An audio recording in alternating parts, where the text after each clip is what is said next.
Let's see here. Who's gonna be? Don't at me. I do a live feed every morning. You know this. I'm not talking too much. I'm talking to these people that want to talk to me.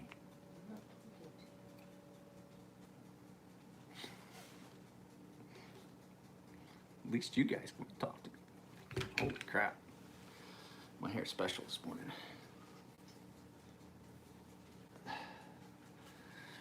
There's one person here. Who is the first person here? Two people.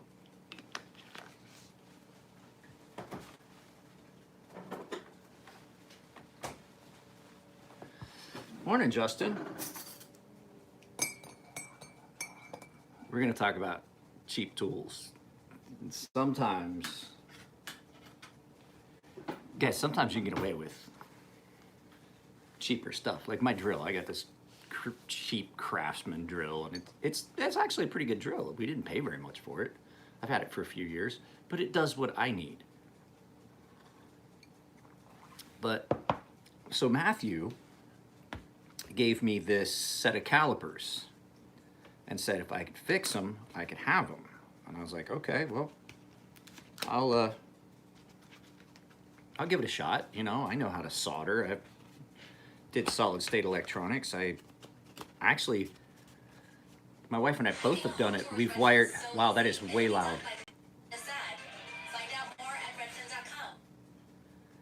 So,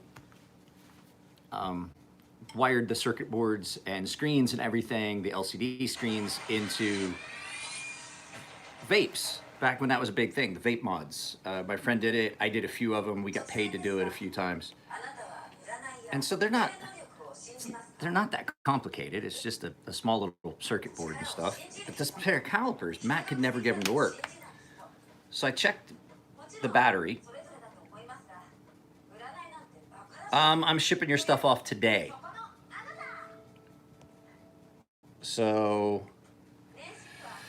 maybe have your neighbor pick it up. So anyway, I checked the battery's fine. It's not the battery, and I was like, okay, let me take it apart. Maybe there's just a small little soldered area that needs to be reconnected. You know, maybe I could just tin it. I have a soldering iron. I have some flux. Just flux it, tin it, and then take care of it. Well, I took it apart, and it was sitting just like this. This is what it looked like. And when I moved it, that happened. See a problem here, guys? Those are your connections for your LCD. Here, we'll turn this around. These are the connections for this LCD. Those have never been fluxed or tinned or anything. The only thing that was holding this, there's just a little pad of foam. Just holding it in place. So I don't know how much Matt paid for this, but you can obviously see that has never been connected to the screen. And that connection right there, even if it had been, that's an iffy looking solder. And then there's just some overspray solder here. Who? Here's the thing. How much do you think he paid for this set of General? Hang on a second.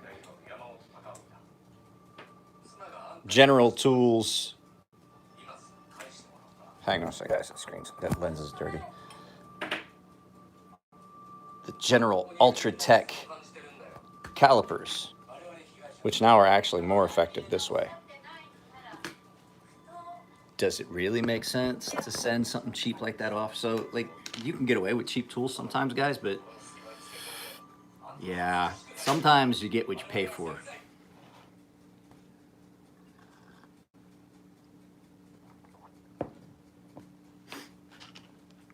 I took them apart. I thought maybe I could fix them. I was like, and I was surprised because this housing is actually a nice housing. It looks like it's ABS housing. This, however, is really horrible. Doesn't even have an adjustment wheel. It's really stiff. So, yeah, all plastic. It does have the depth gauge though, which is nice. So you can tell that that is a little bit more than 2 millimeters deep on that right there. But it's a US company, but you're gonna hear me say something. Like I said, made in China doesn't always mean garbage. But if you're buying tools very cheap, they're probably garbage. Made in China, but it's distributed by General Tools and Equipment, New York, New York. So it's got a nice detailed set of instructions. It's got a nice fraction decimal table, which I'm gonna cut out and laminate and keep right now, because I always forget these conversions. So a lot of times you can get away with, you can figure out what you're dealing with as far as the quality of a tool by looking at the Amazon review. A lot of times I don't have to necessarily buy stuff on Amazon, but I'll at least look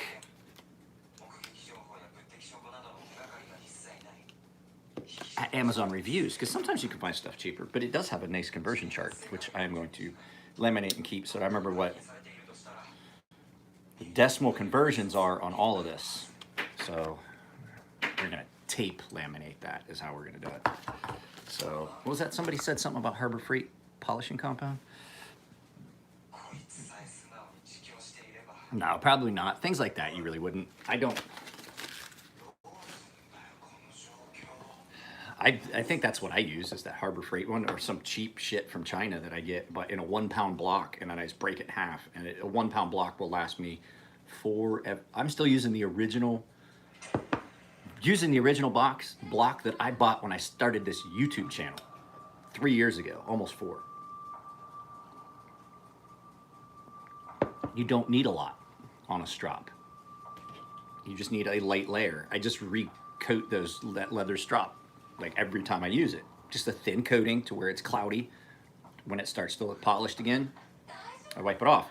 And then you're not loading you overload your strops, you don't get anywhere. You want the leather to touch with a little bit of abrasive. You don't want just abrasive. Actually, I've had some stuff that I got at Harbor Freight that came out that lasted forever. The guys were talking about the other day, everyone, Harbor Freight, you figure you use it for a couple months, it breaks, you take it back, you get a new one, you use it for a couple months. And that's the good thing about Harbor Freight. But Chris was telling me, he's like, yeah, every once in a while you could go, he's like, those 2 grinder motors back there that they use for Scotch-Brite wheels. He was like, we've had those forever. He's like, those are Harbor Freight specials. He's like, yeah, Bodiger replaced a switch in one, I replaced a switch in one, but I mean, really, that's not that hard. It's just, it's a connection. And so they've never been that difficult to do anything like that on. And they last forever and they work really well. So,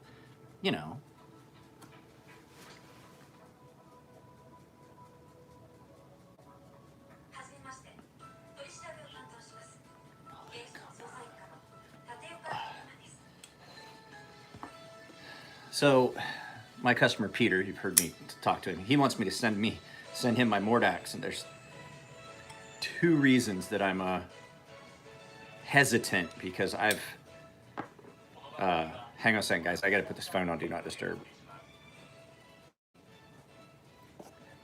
I'm already starting to get the texts, and it's going to start and digress into phone calls. There's somebody that I need to talk to, but I'm not ready to talk to him yet. So I'm kind of upset. And then there's another guy that, if you guys remember, there's another guy I did that. You saw my Instagram, the green and black Hornet. Not Hornet, the green and black Winged Falcon. I sent it to him, he said he didn't want to pay to sharpen it, and I was cool with that. He's got his own sharpening system, I'm good with that. I just let him know ahead of time it's gonna be really dull. And I think he uses a work sharp to sharpen, and it looks like he got it into the belt, and I'm gonna have to probably refinish that knife for him again. So, but there's another guy that's been texting me since last night, and I told him, I was like, look, I told him that after like a certain time, it's not a good time to, and he just continued to text about an item and continued to text about an item. And I was like, the more you annoy me, the longer it takes, the more you do something that I told you not to do. Like I said, stop texting, I'll get with you tomorrow. I can be vindictive. The more you do that, the longer it's gonna take me to get back to you, because I do have me time.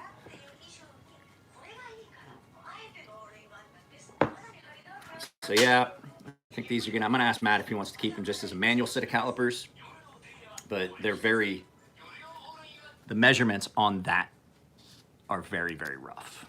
Very, very rough. So, and there's no guarantee, there's no like, even with this back on it, let's see, does it have a, no, it doesn't have a clean line showing.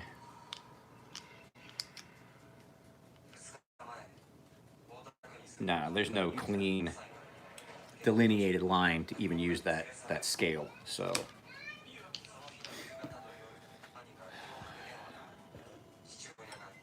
oh, so guys, I'm gonna do this right now.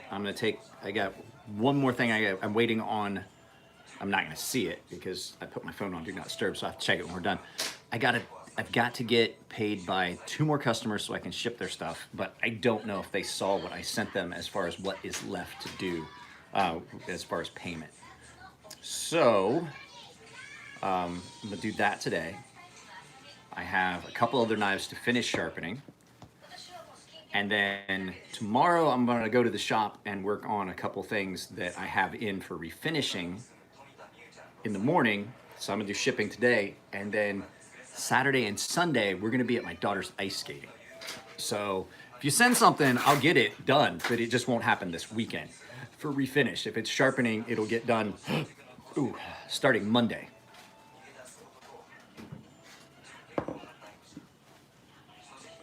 So I know there's been a lot of delays lately, but I've still been getting stuff out within a couple weeks. I got to take some stuff up with Elliot and talk to David about what the options are, as far as he's got some rust on a couple knives that he wants me to see if we can remove. So what's everybody else doing? I don't want any coffee. I don't want any coffee. I don't want any coffee. You okay?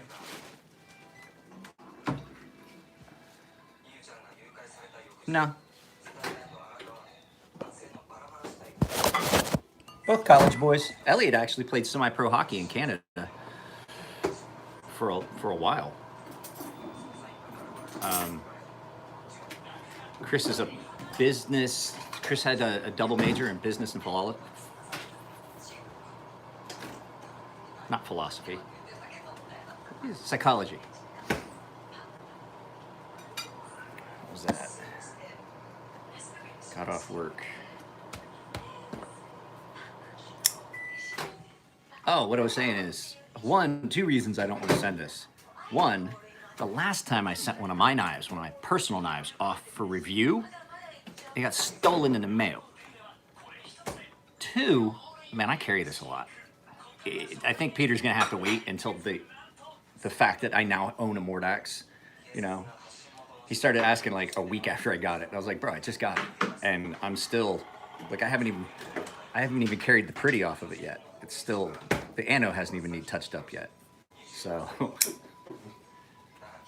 I will say that this finish, this is a lot like the finish that's on my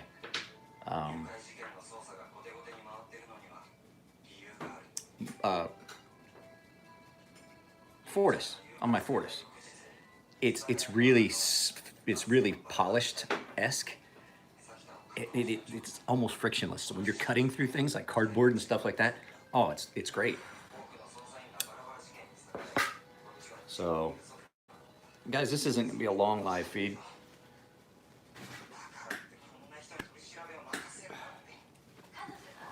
Because there's just not much going on. Internet's fixed, obviously. So you guys saw the video about my internet provider. they, I've talked to a few people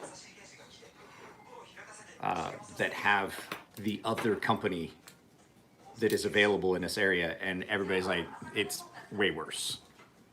And it's because the infrastructure in this part of the town, it's never been upgraded. Oh, it's CPAP. I'm cutting this hair. I'm cutting this hair. I fucking want rid of it. So the thing is that they have not upgraded or updated the infrastructure for this area in a very long time. So everything still runs on legacy copper and stuff like that. And they're selling packages to people without reviewing the area they're in. And is the package available? Yes, but is the infrastructure to support the wire or the fiber or the bonded pairs? How far is it from the point of presence to the? I'm going to go in the living room. I'm waiting on some information. How far is it from the point of presence to the actual residence that they're selling this package? And the problem we're running into is they've pushed past their capabilities. Let me get that light turned off. We don't need it.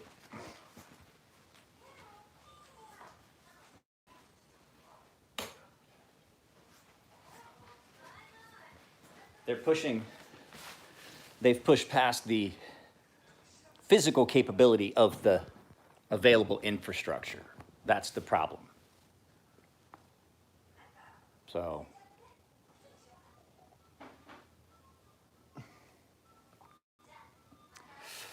I'm waiting on comments. That's what this is. If you guys, I can't just come up with stuff to say, so cancel that. Hope they do another run of the button lock Mordax. I like it. It is great, but the fact is true. For me personally, I've had the actual Mordax in hand enough times and owned one and carried it long enough. It feels too light for me. It's not that it is too light.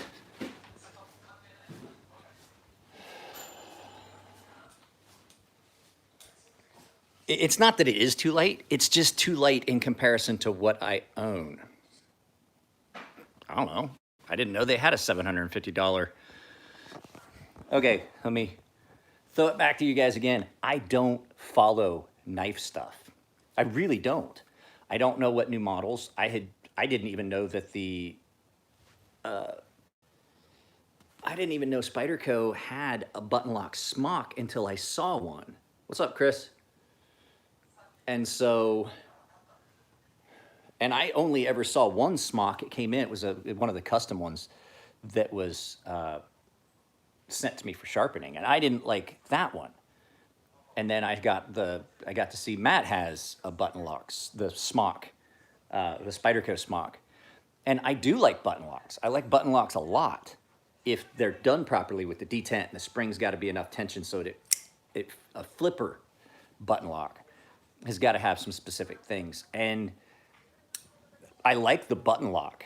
The actual button lock is cool because then you have you can either flip it or you have the option of pushing a button and playing it like an axis lock, which is cool. But no, the button lock Mordaxes are gorgeous. They're really well done. It's just, if I hadn't ever felt one of these, I'd be all over them like a fat kid on a donut. But these,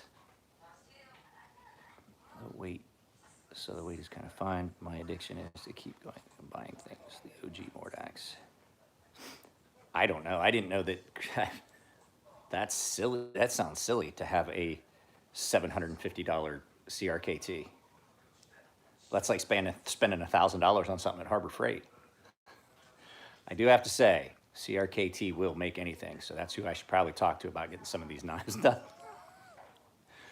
License that design for the Scorpion to them.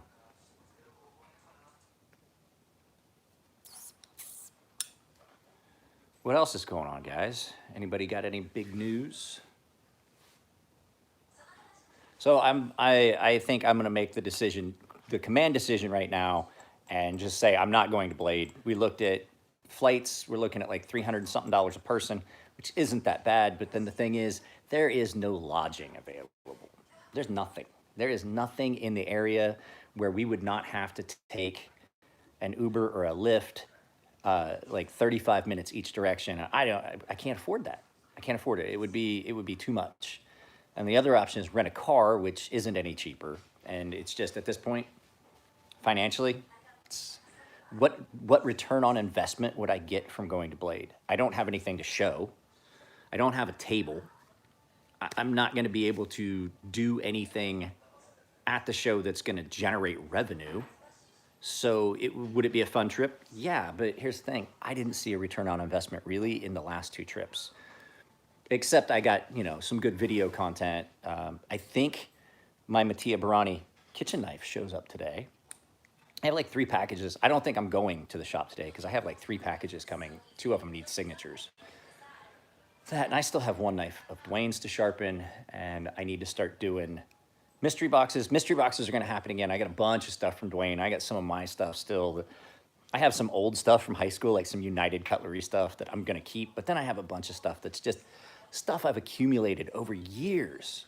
So I'm going to see if maybe Matt wants to stop by this evening, and we'll go through stuff and maybe set aside boxes and stuff. And then this time it's going to be the same price, guys. It'll be like 2 or 3 knives per box. He and I are going to talk about it in the giveaway boxes. And like I said, I've got some stuff that was my personal stuff. So I do know there's a couple people who felt like they got screwed over on those mystery boxes, but I was like, hey, it is what it is. Some of those knives, I made sure that there was a knife that was right around the price point of the box in every box. So if you got like, Matt and I tried to set it out so there was like one good quality knife, and then a cheaper knife, and then like if there was some cheap stuff, then we would spread that out throughout the boxes, but we tried to maintain a theme. So the mystery boxes are probably gonna happen. Dwayne sent me a bunch of stuff. I have a bunch of stuff left over in a drawer of stuff that just has never been carried.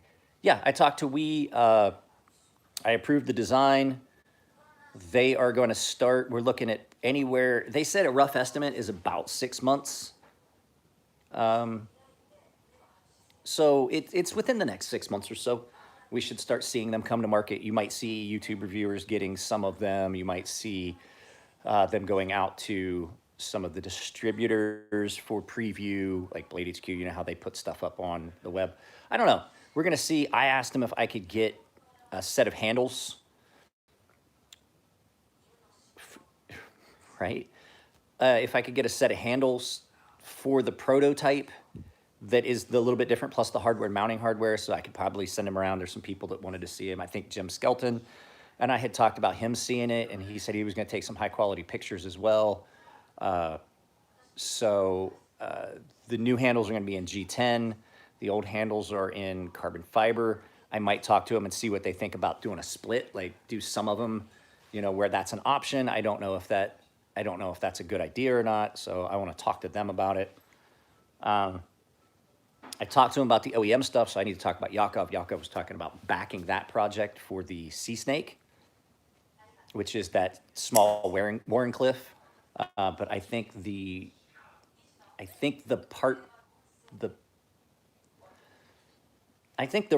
unit run numbers is too high for that. So I want to talk to Elliot about a couple things. So I'm probably going to go to the shop tomorrow morning, and I got to talk to him about a bunch of different stuff just to pick his brain about stuff. Maybe there's a different option. The problem is I would have to get with Yakov, and we would have to get an estimate, and if he's going to back that project, we would have to basically fund it up front. And then the option that we had talked about doing was there was some other stuff that would go with it, which was basically get the knives done, and then I do the assembly and sharpening on on a 300-piece run.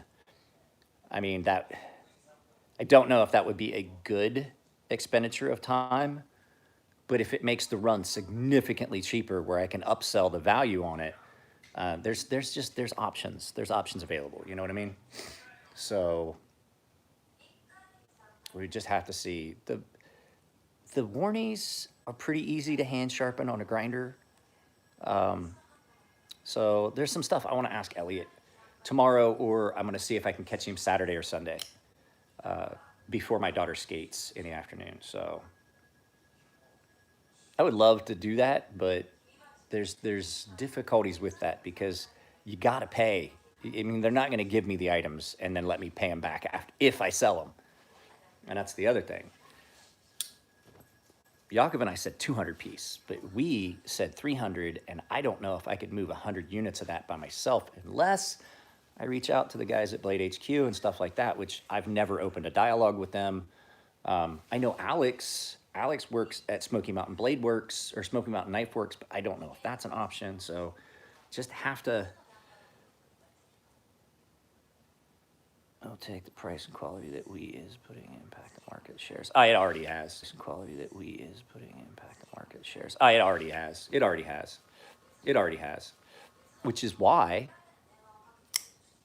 a lot of U.S. makers are going to We and getting that done. To We and getting that done. I'm debating if that sea snake would be a good knife that I could probably get to market for the U.S. Yeah, I mean, I don't know anybody. And here's the thing where that being a social butterfly and having a YouTube channel, I know Blade Magazine follows me on Instagram and things like that. So there's people I could reach out to, but the problem is a lot of those people don't respond to DMs.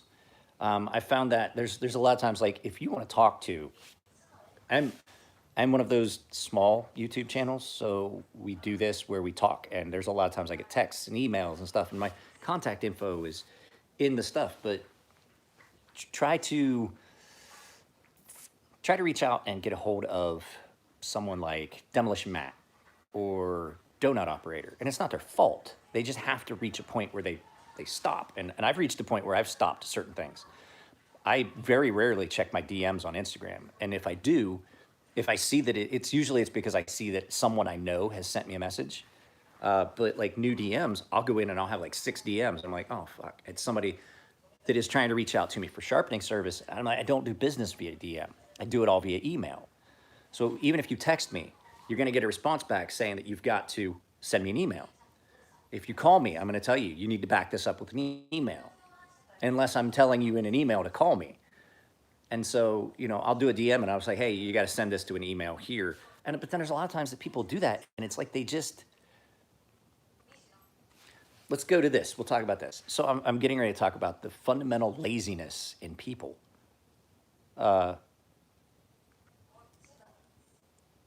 I posted up a picture of a knife that Nico had hydrographicked for me.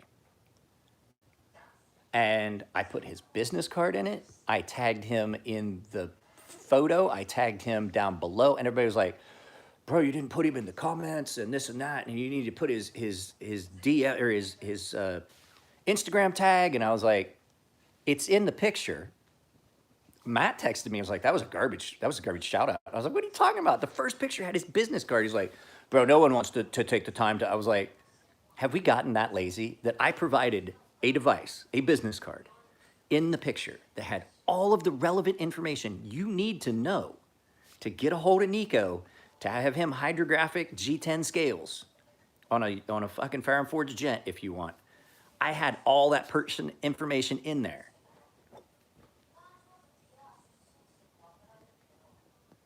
So it's just, how lazy have we gotten? I mean, I'm all about what can I get done without putting on pants, because I'm not going to lie to you. I checked all of my customer emails and stuff while I was still in bed. I didn't even have pants on. It's the first thing I do. So, like, I know it seems like it's 8:42 in the morning, and it seems like, oh, Mike's just still goofing off and hasn't even started working. But the fact is, at 5:45, I was doing emails. You okay? Your wife's got to go to work. So at 5:45, I was checking and responding to emails. At 6:45, I got in the car and took my daughter to school. Before I started this live feed, I packed up 6 packages of customer stuff and sent more emails and made coffee for me and my wife and took apart a set of calipers and tried to fix them for Matthew. So, I mean, it might, when you guys look at it from the outside, you're like, this dude is always fucking off. I work at my own pace, I work at my own schedule. And so that means that I pick and choose when I take this break. And I like to take a break at like 8. There's a lot of times by the time we've started this, I've already sharpened a bunch of stuff. Especially if the wife and kid are gone and I can't sleep because I don't sleep well when the wife is gone. She's like I don't know what she has this like effect. I don't have the nightmares and stuff when she's gone, but when she's here, I mean, when she's gone, I have fucking PTSD nightmares and shit like that because there's a change in my environment, and so I don't sleep well when she's gone. And so on those days, there's a lot of times that by 8 o'clock in the morning, I've been working for 4 or 5 hours. So just throwing that out there because I have gotten comments. I took them down. I've gotten comments about like, you lazy motherfucker, how do you run a business if you're bullshitting at 9 o'clock in the morning drinking coffee? You don't see the things that go on. She is. And David, I still have not gotten a chance to talk to Elliot. Like I said, Friday I wound up at the hospital. I was gonna go up to day before yesterday, but it got really busy. And then my wife, literally, I thought she was dying. I thought I was gonna have to take her to the hospital. She came home and was so violently ill, so quickly, running a fever, throwing up, just laying on the bed, shivering and shaking, that I couldn't leave the next day. I didn't feel comfortable leaving her here the next day. So it's just been, and then this weekend, I'm not going to see Elliot, maybe tomorrow. If I get done with a bunch of stuff, I might swing by just to ask him about that stuff, but I'm not foreseeing me getting up there until Monday. So she's still not feeling well. She has a lot of abdominal pain and cramping. We don't know what it was. And that was the same day my internet went down. And I shot that video of me talking to my internet provider. That was the same day, so that would have been Tuesday. That would have been Tuesday when she was so sick. And then I slept here on the couch because I didn't want to bother her. But I took the kid, she had homework to do. We had no internet. I took her over to Matthew's house. We used his internet so she could do her math homework. And then came back about 9:30. My wife was still sick. I got her some medicine into her for her fever. And she said she was starting to feel better. I slept here on the couch, which is not real comfortable, and it was hot in the house. So would it have been, yesterday, Wednesday. I'm not gonna lie, I did some work, and then I went to sleep here on the couch at about, I want to say I went to sleep here at the couch because I didn't get any sleep the night before. I slept here on the couch until time to go pick my daughter up for like 2 hours. So it's been a horrible fucking week. For a horrible couple weeks, actually.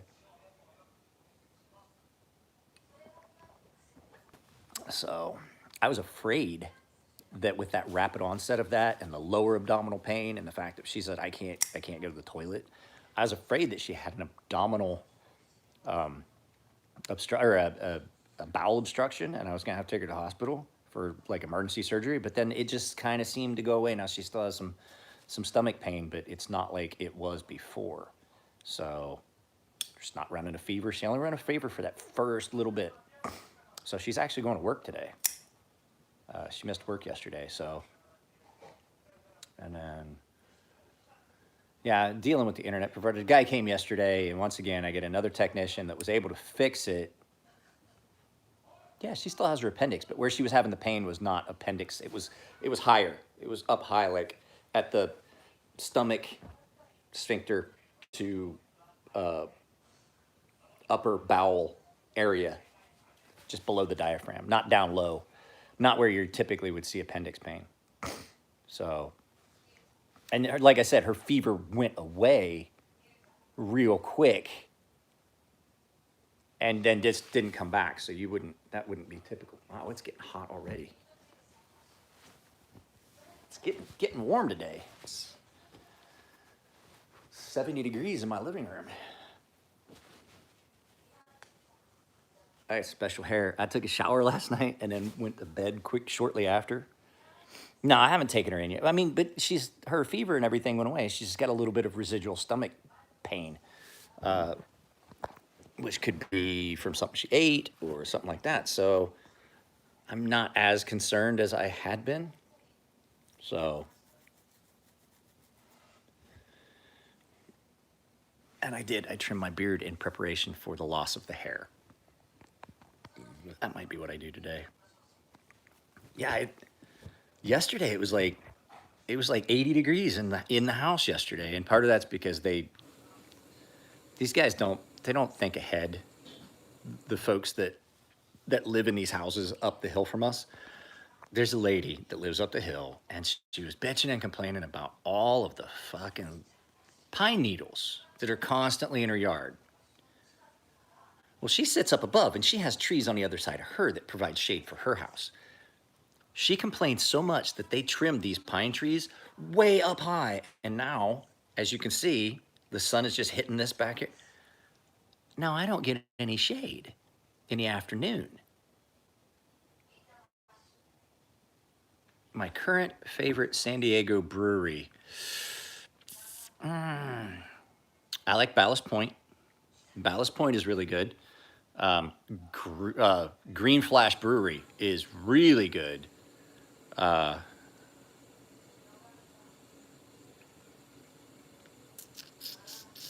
like the beer at Society Brewing, but they're condescending fucking hipster pricks there. So I won't go there. I love their beer. They have a Czech Pilsner that is just amazing, but I refuse to go there. So I'd have to say that those are the top three. Well, I mean, and then you have what used to be Helms, which is two Twin Roots now. They still make some really good beers. Kevin, the head brewer there, he's a great guy, does really good work. But as far as like local breweries, I mean, I drink Coors Light, and I'll tell you what I do like. Sorry, I got off subject.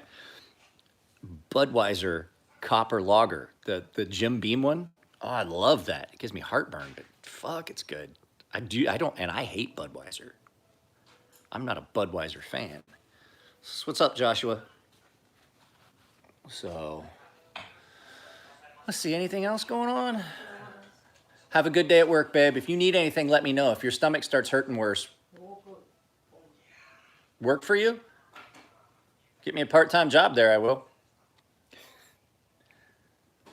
So, it's really good, and it's in the stubby bottles. So, I'll tell you what I really like. And people they see it in pictures all the time. Oh fuck, dude, you drinking that? I like the old original Miller High Life. Miller High Life is a good goddamn beer.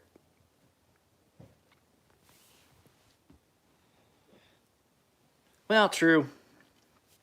Let me give you a little analogy that I like to use that came from a Stephen King movie.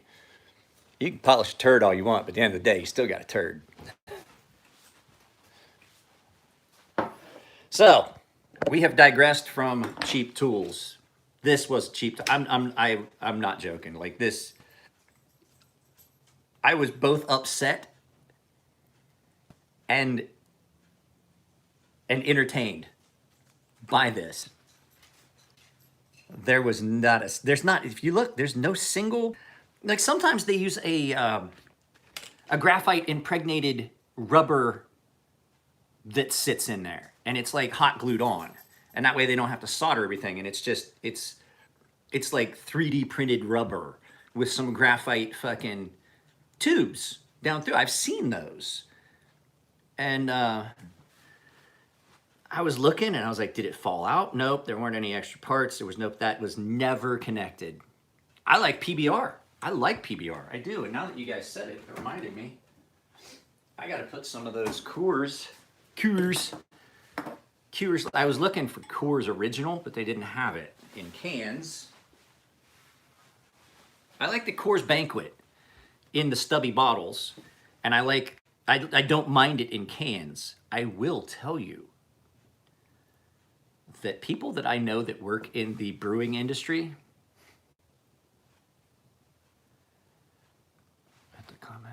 oh yeah, people that work in the brewing industry, I've talked to them and they're like, the misconception is everybody thinks that beer tastes better in bottles. And it might be true if you've got a can of beer that's been sitting around for a long time and it starts to incorporate, it starts to eat the lining, and then you wind up with that weird funky taste in it. But the fact is that cans preserve beer so much better than bottles, even the brown bottles. And the fact is, it's so much easier to recycle cans. I use Shiner Bock when I make chili. I pour it in my chili. I don't like it. It's got kind of a weird minerally taste, almost like some of the British beers. It almost tastes like when you're eating organ meat.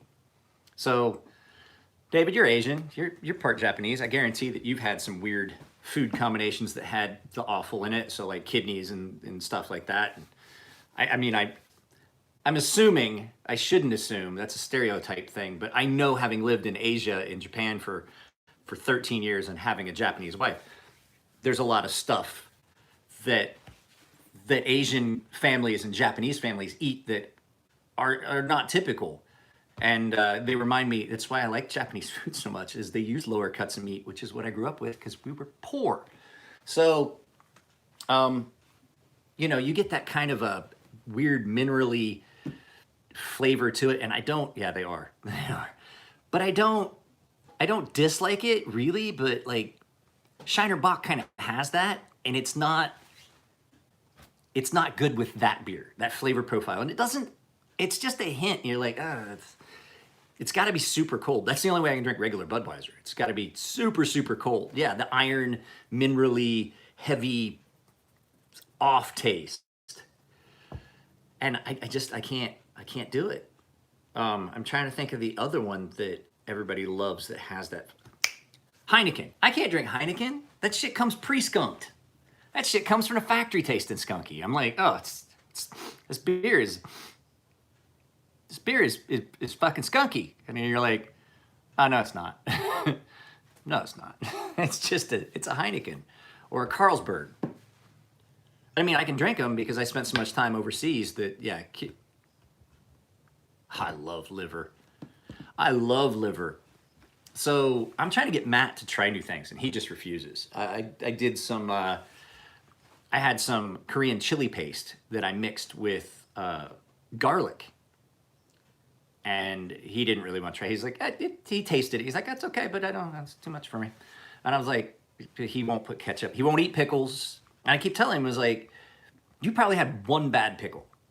You probably had one bad bite of something, and then you're like my daughter, and then but I forced my daughter to try things.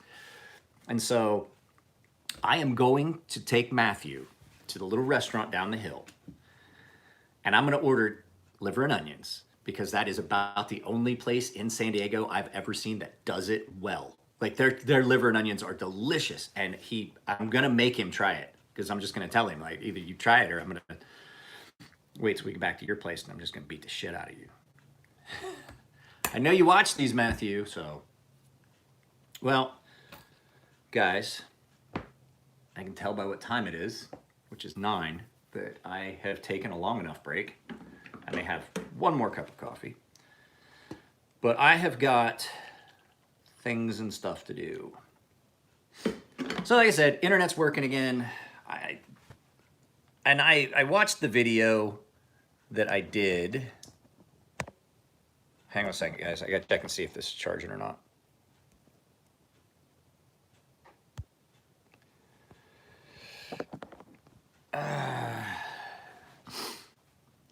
So I got the internet fixed. I sent off that information to We. What I was saying is, I watched that video, and there was a bunch of people that, like, Yakov was like, wow, you're calm. I would have been yelling and screaming and hollering. I was like, the fact is, that was a call center. I guarantee that she said that she's in between the hours of 8 and she comes in at 8 Eastern time, when she was talking about that she was going to give me the call and everything, which she did. She called, and they were able to get a technician out a day earlier. But I guarantee that call center is not in the United States. I guarantee it. There's no way. Like, and I would say maybe if every once in a while I got somebody with the distinctly Indian accent, that they had some people that are of Indian descent or from Indian, grew up in India. working at the call center, but every time I call. So it's not her fault. There's only so much those people can do at the tech support areas. But the fact is that that's how little the company cares. Is that they're just like, oh, fuck it, send tech support somewhere else. But the flip side is they are the only provider in the area that's worth a shit. So, I mean, even the technicians are like, yeah, we're selling packages that we can't support on this infrastructure. And I'm like, okay. So, but the company refuses to update the infrastructure and things like that. So, I don't know. Don't know, guys. I do know that I got 2 more customers to contact, actually 3 or 4 more customers to contact about getting the remainder left so that I can ship their stuff out today. I've been so busy I haven't had a chance to do it. And like I said, it's about 6 months is what we're looking at on these. I hope financially I can hold out for 6 more months. We're living on my income tax return now. So I'm gonna get off of here. You guys take it easy. True, your package is going out today. I will talk to y'all later. Let me see if there's anything. I don't think I'm doing an actual video today. I need to do one about S30. I might do one about S30V, the chipping on the S30V, because I have the pictures saved. So, guys, take it easy.